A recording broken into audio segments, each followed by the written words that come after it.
This is Chicago. At the dawn of the 21st century, Chicago's media was dominated by a handful of major corporations. But a resistance movement arose to free Chicago's media from their clutches. One player in this movement is the Chicago Independent Media Center and its TV show, Chicago Independent Television.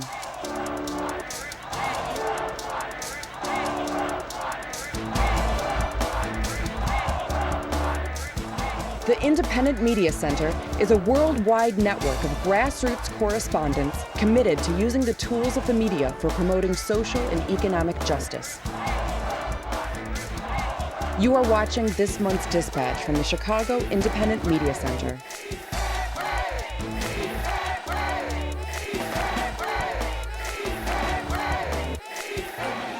Welcome to Chicago Independent Television, a collection of progressive video reports by grassroots workers produced free from corporate or commercial support or influence.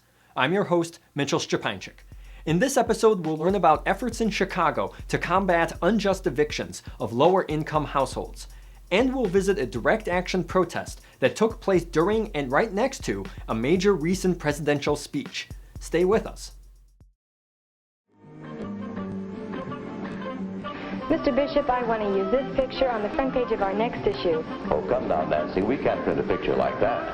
Paper is read by people all over the city. Just think what a picture like that would do to the reputation of our newspaper. I don't think we should hide things just because they're unpleasant. How do we stop things like this if we don't let the people know they're happening?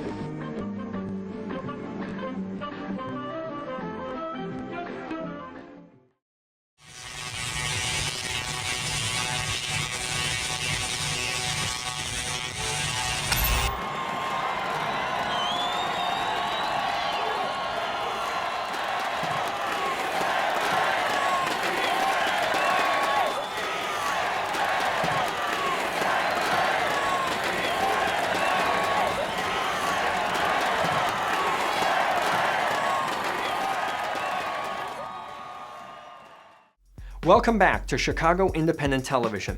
The Chicago Anti-Eviction Campaign is a new grassroots initiative fighting against unjust evictions of lower-income Chicago households. We'll learn more about the campaign in this first part of a two-part segment. Well, the history of Cabrini Green is like this. Cabrini Green was originally built for soldiers coming home from the war. It used to be a traditionally Irish and Italian mixed public housing community. Over the years, it started to change where more and more African Americans started to move into the community, and then you had white flight. After that, Cabrini Green hung around for a long period of time. It went through various hands of management, Chicago Housing Authority, HUD, and then back into the management of residents. When management was ran by residents, it was a beautiful place. It was a beautiful community. I remember times we would have outings, community cookouts. We had so many community programs over here. Children had things to do. It was easy to find employment. Our resident management companies made sure that we had work. Taking care of the community, which was key, that they hired a lot of people from the community to take care of the community, and that's how we pretty much cap it up. Cabrini Green started to change as the politics in Chicago started to change. The management eventually had a contract not renewed. It was given to the friends of the mayor, who subsequently, after he received it, allowed a gate to fall down and kill a 3-year-old boy. After that happened, it changed hands to another management company. The new management company had been completely disrespectful to residents. But throughout the history of Cabrini Green has always been known to fight and resist. But over the years, through the mismanagement by the Housing Authority and budget cuts, our community been able to fall into despair. But we as residents have been the ones that's taking care of it. We have always been strong on taking care of each other, and our main goal is to make sure that nobody's over here evicted. We got involved in the Chicago Anti-Eviction Campaign. We started this up because we felt that there was too much money being spent to bail out the banks, to bail out General Motors, to bail out the foreclosed few. But there's never any money to bail out the people at the bottom. So since government didn't have a timely response to stop this eviction, since government could not provide a way to prevent this single mother of two, grandmother of two from being evicted, we as the great citizens of Chicago came together, black, white, Latino, rich, poor. A lot of us came together just to stop what we thought was something inhumane and immoral, and that's to evict somebody who's poor. There's nothing humane about evicting somebody who's poor, regardless of what the factor is. My brother was down here, I was upstairs when they came. I know I heard a lot of banging, well, at least 4 or 5 times, and after that, I heard the breaking of the door and them screaming, "Don't move, this is an eviction, this is an eviction." And when I was jumping up to come upstairs, a lady came upstairs and was like, "Hurry up, get some pants on. This is an eviction. No, you can't grab anything. Just put on some pants because you're being evicted today." So when I came downstairs, they said that my brother was like, the other gentleman had guns on him, and he let me know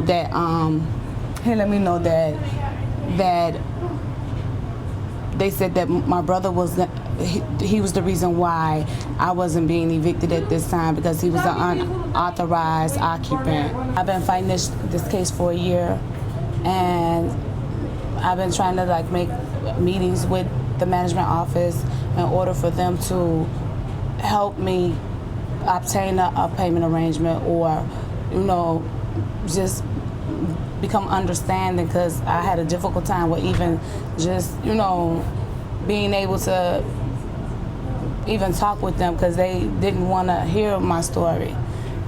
We have to draw the line. We can't be dependent upon government to enforce our human rights to housing. We as the people got to enforce it. We use this case as a model to launch our campaign, because we felt it was necessary. Lenise Ford was a hardworking young lady in the community. She did everything right. She volunteered in the community. She assisted the senior citizens. She's just a community type person. And we felt that this was the perfect case for us to come in and try to lend her a hand of assistance.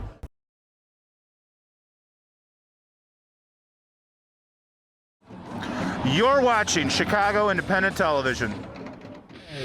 I see the soul of a nation, must be true 'cause I've seen it on TV. Chicago Independent Television is not brought to you by AT&T, the company lobbying hard to destroy network neutrality and public access television. Learn more at SaveTheInternet.com. AT&T, your world degraded. Nor by Blackwater, a worldwide leader in security and murder. Learn more at blackwaterbook.com. Blackwater, we kill innocent Iraqis so that you can feel more secure.